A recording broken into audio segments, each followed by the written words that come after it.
Hello बच्चा party, welcome back to my channel first step to study. कैसे हैं आप सब? उम्मीद है आप सब ठीक होंगे, अपना ख्याल रख रहे होंगे और अच्छे से पढ़ाई कर रहे होंगे। तो हमारी पढ़ाई भी हम शुरू करते हैं। बच्चों, हम लोगों ने पिछली वीडियोस में किया शब्द कौन से होते हैं, कैसे बनते हैं और शब्दों को कितने टाइप्स में बांटा जा सकता है, यानी कि विभाजन जो है उनका किस किस तरह से किया जाता है। शब्दों को हम 4 आधार पर बांटते हैं और वो आधार कौन कौन से हैं? अर्थ के आधार पर, रचना के आधार पर, उत्पत्ति के आधार पर और प्रयोग के आधार पर। हम लोग कर रहे हैं अर्थ के आधार पर। और अभी तक हमने किया पर्यायवाची शब्द, जो कि अर्थ के आधार पर 5 तरह के शब्द होते हैं। पर्यायवाची शब्द, विलोम शब्द, एकार्थक और अनेकार्थक शब्द, श्रुति भिन्नार्थक शब्द और वाक्यांशों के लिए एक शब्द। तो आज हम करेंगे एकार्थक और अनेकार्थक शब्द। तो आज हम यही कर रहे हैं, एकार्थक और अनेकार्थक शब्द की। विलोम शब्द और पर्यायवाची शब्द को हम कवर कर चुके हैं। तो आज देखिए एकार्थक। एकार्थक का मतलब क्या होता है बच्चों? एक अर्थ यानी एक अर्थ रखने वाले शब्द जिनका एक ही अर्थ हो। और अनेकार्थक यानी एक से अधिक शब्द अधिक अर्थ रखने वाले या अधिक मीनिंग, यानी कि जिनका एक ही मीनिंग ना हो, ज्यादा मीनिंग हो, एक से अधिक हो। तो एकार्थक शब्द कौन से होते हैं बच्चों? जैसे देखो, इसके नाम से ही स्पष्ट हो रहा है कैसे। एक आर्थक यानी कि एक ही अर्थ है, ठीक है, जिसका इसका एक ही अर्थ हो, या जिसका एक जैसा अर्थ हो, या एक जैसा अर्थ रखने वाला। यानी कि जैसे ऐसे शब्द जो होते अलग अलग हैं किंतु उनका जो अर्थ है, उनका जो मीनिंग है वो एक ही होता है या समान अर्थ होता है दोनों का। उन्हें एक एकार्थक शब्द या एकार्थी शब्द या समानार्थक शब्द भी कहते हैं। तो आओ इसकी परिभाषा देखते हैं बच्चों। डेफिनेशन कैसे बनेगी बच्चों? जैसे एकार्थक शब्द जिन शब्दों से केवल एक ही अर्थ का बोध हो उन्हें एकार्थी या एकार्थक शब्द कहते हैं। यानी वे शब्द जिनका अर्थ एक हो।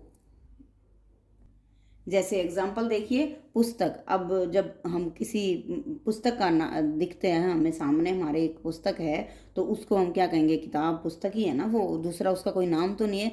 जब हम उसके नाम तक जाएंगे तो उसका एक प्रॉपर उसका नाम लेंगे। गंगा, गंगा एक नदी का नाम है। हिमालय, हिमालय पर्वत है। मोहन, मोहन किसी का नाम है। जैसे देखो बच्चों, मैंने 2 शब्द लिखे हैं, कौन से? भूल और त्रुटि। अब इन दोनों का मतलब जो है, मीनिंग जो है वो एक ही निकलता है। जैसे भूल यानी अरे मुझसे तो कुछ भूल हो गई, ठीक है। और दूसरा शब्द क्या है? त्रुटि, मीन्स ये भी एक गलती ही है, मीन्स कुछ गलती करना। इन दोनों का मीनिंग एक ही है, क्या?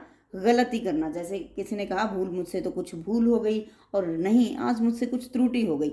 दोनों ही शब्दों का मीनिंग जो है वो एक ही है, क्या? गलती। लेकिन ये दोनों एक जैसा ही अर्थ जो है वो दे रहे हैं, तो हम इन्हें क्या कहेंगे? एकार्थक शब्द। और दूसरा देखिए, जैसे दूसरा शब्द मैंने लिखा अमूल्य और बहुमूल्य। अब इन दोनों शब्दों का भी मीनिंग जो है वो एक ही है। कैसे? अमूल्य जो शब्द है उसका मीनिंग क्या होता है? किसी कोई कीमती चीज होना। और बहुमूल्य का अर्थ भी यही होता है कि कोई बहुमूल्य चीज। जैसे मेरे पास बहुमूल्य आभूषण है, या मेरे पास अमूल्य आभूषण है, अमूल्य गहना है मेरे पास, ऐसा शब्द होता है। लेकिन दोनों का जो मीनिंग है वो एक ही होता है। तो ये क्या हुआ? एकार्थी शब्द। जैसे तीसरा और देखिए, परिश्रम और श्रम। इसका मतलब भी दोनों का एक ही निकलता है। तो परिश्रम का क्या मतलब निकलता है? जैसे सभी प्रकार की मेहनत करने वाला, जैसे कहते हैं ना, कोई इंसान जो है, व्यक्ति जो है वो मेहनती है। और दूसरा श्रम, ये श्रम है। श्रम मीन्स मेहनत करना, शारीरिक, फिजिकली एक्टिविटी, यानी मेहनत करना। तो एकार्थी मत का अर्थ क्या हुआ? एकार्थ शब्दों का जिन शब्दों से केवल एक ही अर्थ का बोध होता है उन्हें हम क्या कहेंगे? एकार्थी या एकार्थक शब्द। और अब देखते हैं अनेकार्थक शब्द। अनेकार्थी शब्द का अर्थ क्या होता है बच्चों? अनेक का अर्थ हुआ एक से अधिक, और आर्थी अर्थ देने वाला, यानी कि एक शब्द से अधिक अर्थ देने वाले को हम क्या कहेंगे? अनेकार्थी या अनेकार्थक शब्द, यानी कई अर्थ देने वाले शब्द या अनेक अर्थक शब्द। आइए अब हम इसकी डेफिनेशन देखते हैं। परिभाषा देखिए, अनेकार्थक शब्द जिन शब्दों के एक से अधिक अर्थ होते हैं उन्हें क्या कहते हैं? अनेकार्थी या अनेकार्थक शब्द, यानी ऐसे शब्द जिनके एक से अधिक अर्थ निकलते हैं उन्हें अनेकार्थी या अनेकार्थक शब्द कहते हैं। जैसे देखिए बच्चों, मैंने शब्द लिखा उत्तर। अब उत्तर का यहाँ एक ही शब्द है उत्तर, और इसके जो अर्थ है वो हम अलग अलग देख सकते हैं। एक सेंटेंस के हिसाब से भी इनको लिखा जाता है। जैसे हम लिखते हैं उत्तर मीन्स इसका आंसर दो, इस प्रश्न का उत्तर दो। और अगर हम दूसरे में देखें उत्तर दिशा, ये क्या एक उत्तर दिशा भी है ना, ईस्ट वेस्ट नॉर्थ साउथ, तो नॉर्थ का क्या हुआ? उत्तर।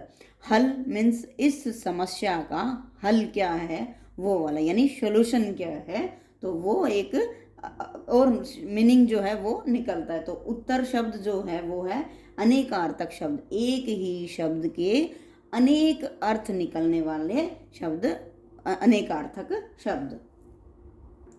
और दूसरा शब्द देखिए फल। इस फल के भी कई अर्थ निकलते हैं। जैसे कहते हैं ना, तो ये इस फल यानी लाभ, हानि और लाभ, यानी कि कोई चीज़ में हमें जब घाटा हो जाता है तो या फिर उसे हमें मुनाफा होता है तो हम कहते हैं लाभ। ये जो लाभ है इस फील्ड में या फिर किसी भी काम में मुझे मिला, तो उसको हम क्या, एक फल का शब्द का अर्थ ये भी हो गया। और दूसरा क्या है? नतीजा, यानी कि जब हम कोई काम करते हैं तो इस काम का फल तुम्हें मिलेगा, यानी कि या फिर इस काम का फल आएगा, यानी नतीजा आएगा। पेड़ का भी एक फल होता है जैसे फ्रूट्स वगैरह, तो ये भी, उसको भी हम हिंदी में क्या बोलते हैं? फल। फ्रूट्स इंग्लिश का शब्द है, तो ये पेड़ का जो फल है। तो ये तीनों ही मतलब वर्ड्स अलग अलग हैं, बट इनका मीनिंग जो है वो एक ही निकलता है, फल, यानी लाभ, नतीजा और पेड़ का फल।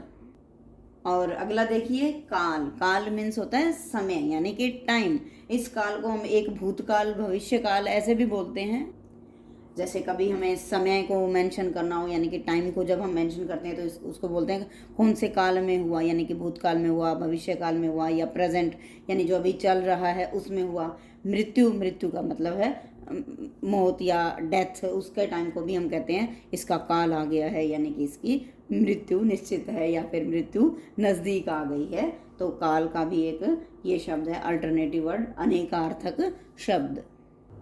ऐसे ही एक शब्द और है जैसे भाग। भाग का मतलब क्या है? एक पार्ट जिसको कहते हैं ना, ये उसका भाग है। जैसे कोई नाटक वगैरह हो या कोई फिल्म हो, या उसके साथ उसके अंदर जो पार्ट, यानी जो पार्टिसिपेट करते हैं ना, उसका पार्ट होना, यानी किसी सीरियल या फिल्म का। और दूसरा है भाग्य, मीन्स लक जैसे होता है ना वो वाला। विभाजन मीन्स डिवाइड कर देना, जैसे भाग होता है प्लस माइनस वाला, वो तो डिवाइड, भाग करना या विभाजन करना। तो बच्चों आज हमने देखा एकार्थक और अनेकार्थक शब्द, यानी अर्थ के आधार पर जो हैं एकार्थी शब्द और अनेकार्थी शब्द। एकार्थी शब्द कौन से होते हैं? एक ही अर्थ देने वाले शब्द। अनेकार्थी कई अर्थ देने वाले शब्द। एकार्थी शब्द कौन से हुए बच्चों? जिन शब्दों से केवल एक ही अर्थ का बोध हो उन्हें एकार्थी या एकार्थक शब्द कहते हैं। और दूसरा है अनेकार्थी शब्द या अनेकार्थक शब्द। जिन शब्दों के एक से अधिक अर्थ होते हैं उन्हें अनेकार्थी या अनेकार्थक शब्द जो हैं वो कहते हैं। तो बच्चों आज की ये वीडियो यहीं समाप्त होती है। मिलते हैं नेक्स्ट वीडियो में। Till then